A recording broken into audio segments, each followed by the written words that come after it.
Hello everyone, I got the new lighting setup, so now you will see my patches under my eyes better.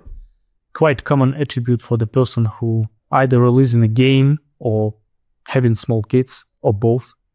Anyway, you are still here for the different topic. What are the changes of the game producer's role throughout the years? And I'm covering years 2011 to 2019 today. So free-to-play dominated it all. Paid games. I mean, when you pay for the game and just play it. Games with the subscription service. Game with the Facebook games, which was coming as a trend in 2009, 2010, I guess. So all that left behind, free-to-play dominated, and it brought the focus on the live service. So it's not that important not only to release the game and just be a successful day one product, but what your game will be in 1 year. Will it drive constant revenues up or not? That was the good question. And that trend which kind of expanded over it is the death of the featuring. Remember featuring? Your game is featured, you have a banner, all that downloads like sky high, you have the new people coming and you are converting them to paying players like from the events happening in your game within the days you have been featured and all that stuff. Now, that became kind of a dead practice by the end of 2018 and like being replaced by the user acquisition. Producers finally learned what the paid traffic, the user acquisition is, and that's kind of the new thing for the industry back then, back to that times. What else? I missed the China. China became quite open towards the expansion and integration. So I mean that China produced games which crossed the border, topped the charts on the West, but the Western games tried to kind of get the Chinese audience and earn billions. Very few succeeded, but still the trend continues.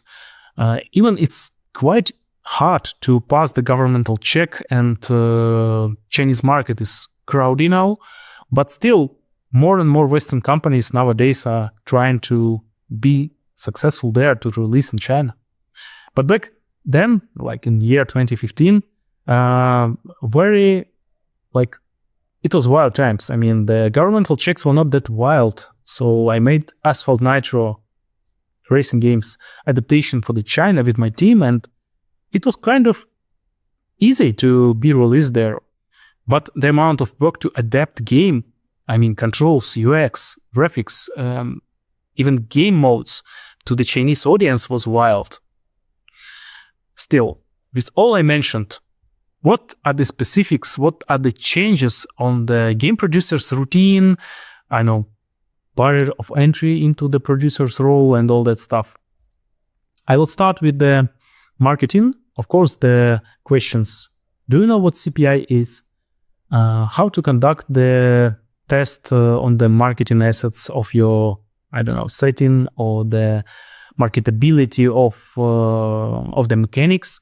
All the questions and many more started to be common for the producers' interviews.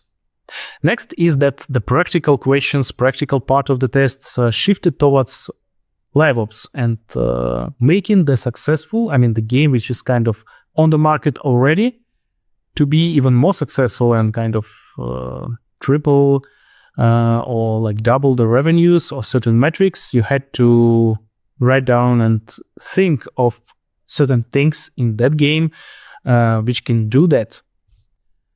So because why it happened? I guess because that industry got lots of people who can make the game from scratch, but it was the lack of the professionals who can make the game successful like in live ops for years.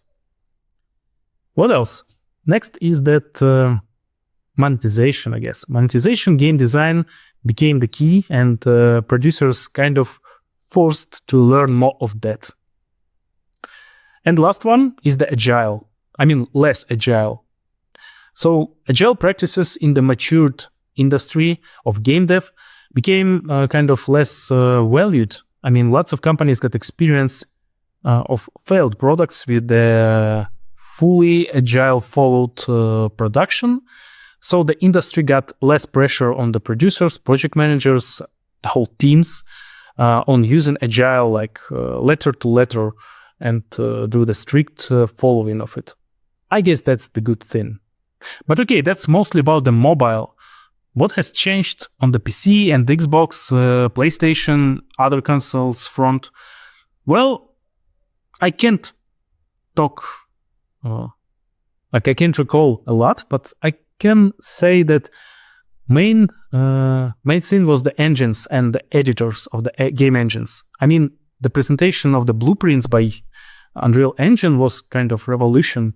You can do the game with no coding experience, I mean, vast coding experience.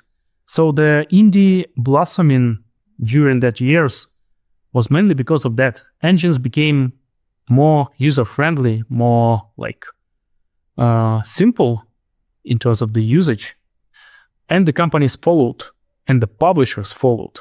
I mean, Devolver Digital and the Purna Interactive, Steam itself got more and more like competitive and easy in terms of the barrier of entry for the small teams.